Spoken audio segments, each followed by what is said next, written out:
It's a beautiful 124 degrees in the car at the moment. It says 91 degrees outside. We'll see how long it takes. I'm already feeling cooler right now. And I wanted to show you one thing. If I were to make a call from my hands-free, push this button, and ready? Call Dave. Call Dave. All right. Please say yes or no. No, you could hear that the climate control system's turned off so that I could do it. I'm going to cancel. The name tag. Thank you. Goodbye. And you hear the climate control kick on again. You can see it's just 4 minutes later. I'm already very comfortable here. The seat is still a little hot. The thermometer's having a hard time keeping up. It says 105 in here, which I don't think it is. But I am sitting here very comfortably. So this car's, it's really comfortable. The seats are as good as any seats that I've ever had. The fit and finish of the car is great. There's no rattles. The Volt may be the best argument to buy a Chevy Cruze. If you do a lot of long distance highway driving and you can get a car that's as comfortable, quiet, reliable as this one is, and still gets, 35, 38 miles per gallon, then maybe it makes a lot of sense to buy a Chevy Cruze. You just can't ignore the fact that the Volt, basically this one in around about $45,000 is Corvette money, low-end Corvette money, and it's a lot of money.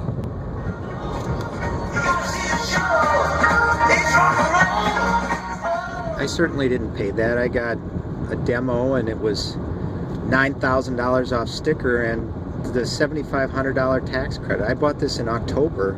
I didn't have to pay anything down, financed it for 6 years, 0% interest. I pay about, $500 a month. I was immediately able to take advantage of that $7,500 tax credit. Ever wonder where the Mississippi River starts? Well, it's as far as they can tell, right about here. The Volt really has a tendency to change your whole Zen mindset about driving. You're always concerned about getting good gas mileage. You find yourself drafting trucks on the way to work. It's 56 miles per hour. My other car is an Audi S4, 340 horsepower V8 engine. I still get into that, and no matter what, I drive as fast as I can.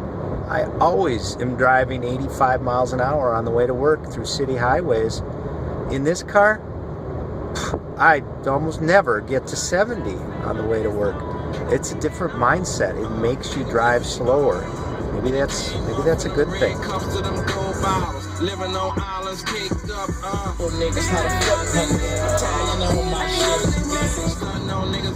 So, thinking more about the economics of this car and compare it to the car that it replaced, my Audi S4, which averages, let's just say, 16 miles per gallon, which is pretty darn close.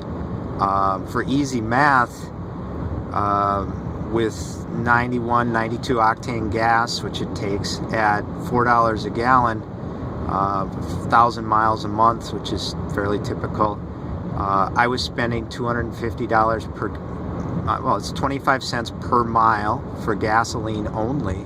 So $250 a month for gas, I'm not paying now.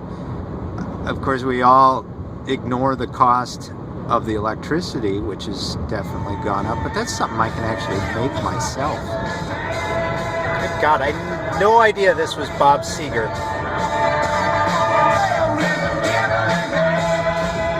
The manual indicates that the most efficient speed is about 50 miles an hour. You can see I'm going 67, and you're always worried about this little green ball. I'm going to floor it here. You can see I'm way up there. If I slam on the brakes, it's going to go way down. And you always kind of want to keep it in the middle. Or if you get annoyed by that, you can always hit the config button. Do away with the little green ball, which is kind of silly. Bear right.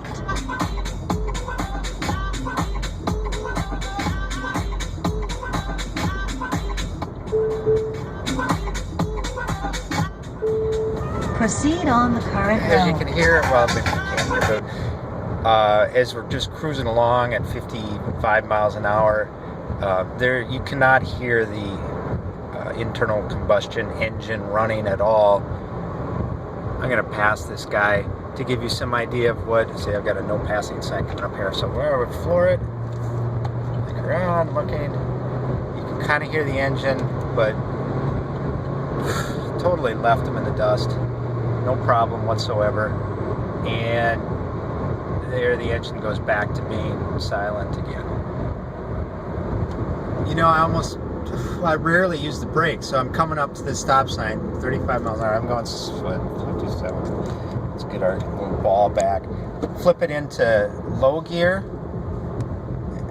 and you can see no brakes whatsoever. Regenerating electricity.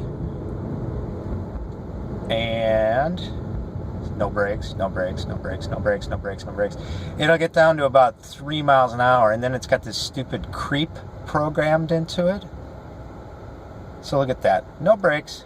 You get kind of good at that. I'm going to hit the brakes.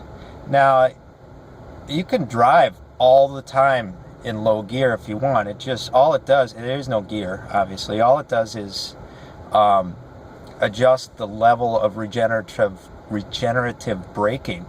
So there's no harm. It's just, you know, it's annoying when you're on the freeway and every time you take your foot off the gas, it's really, it's like being in third gear. You get that much kind of slowing down. So I'm going to throw it back into drive now. But every time I come up to a stop sign, I'm hitting that. I can't imagine I'm ever going to wear out my brake pads because I hardly ever use it. You got to think. The fact that this is sort of a bleeding edge technology, I expected it to be a good first attempt, but to have bugs and problems, and I have been so surprised at how rock solid the software and the hardware have been. I've had it for, you know, 9,000 miles now, about 10 months, and I haven't had, the only problem that I've had with the car the entire time, and as stupid and silly as this, is something as easy as the flap for the electric charging port. That's the only thing that's given me a problem, and that is every time it's icy snow or whatever, it won't open. And even in the summer, I found that at times it won't open. I was able to fix that. Some people have said they've had to have it replaced. What I found was you just rub a little chain lube on the rubber gasket and a little silicone spray, and it'll come open just fine. I think they can figure out how to make that a little bit more reliable, but if that's the only problem that I've had in all this time, that's really a phenomenal record.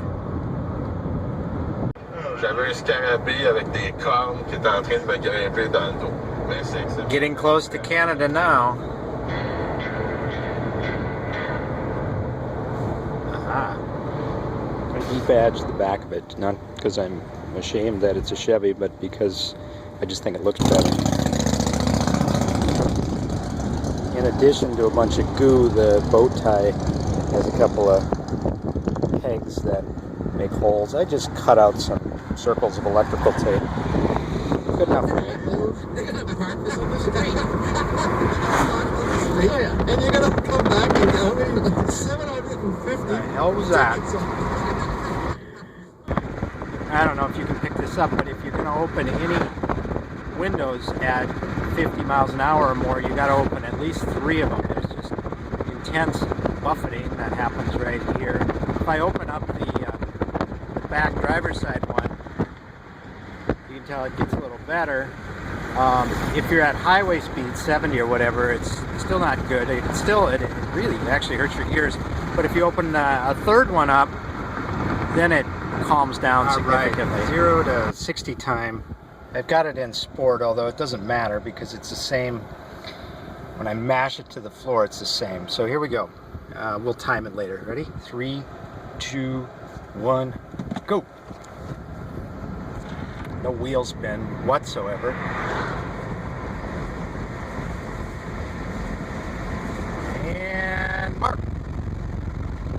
this trip. It was 435 miles over a couple of days. So I got to plug it in, but it only charged part of the way one night. I think it blew the circuit breaker at the motel.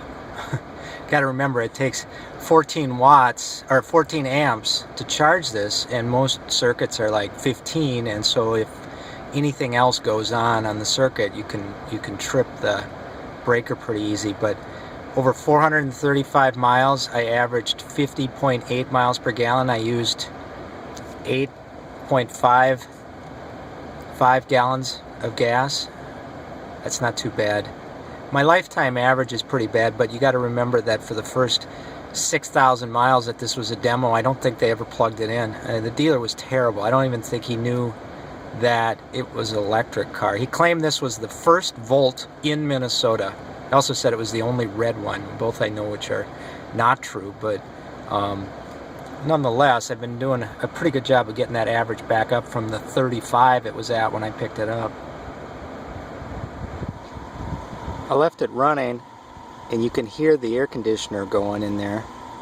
I don't know why. I wanted to open the hood, but when you pop open the hood, the engine has to start for whatever reason. I don't know. It must be some safety deal. So watch it so you can hear it start. It'll start up now. So that's the engine running.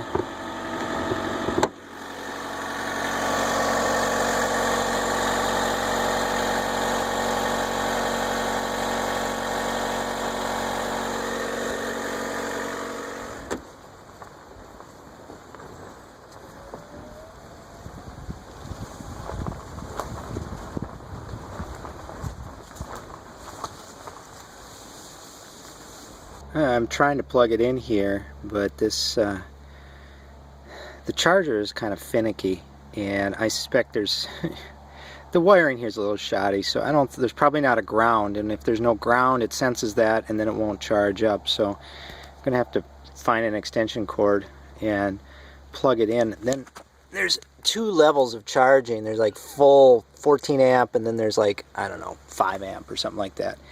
If you plug it into an extension cord, you got to put it at the 5 amp, or you're supposed to put it at 5 amp. So let's see what I can find.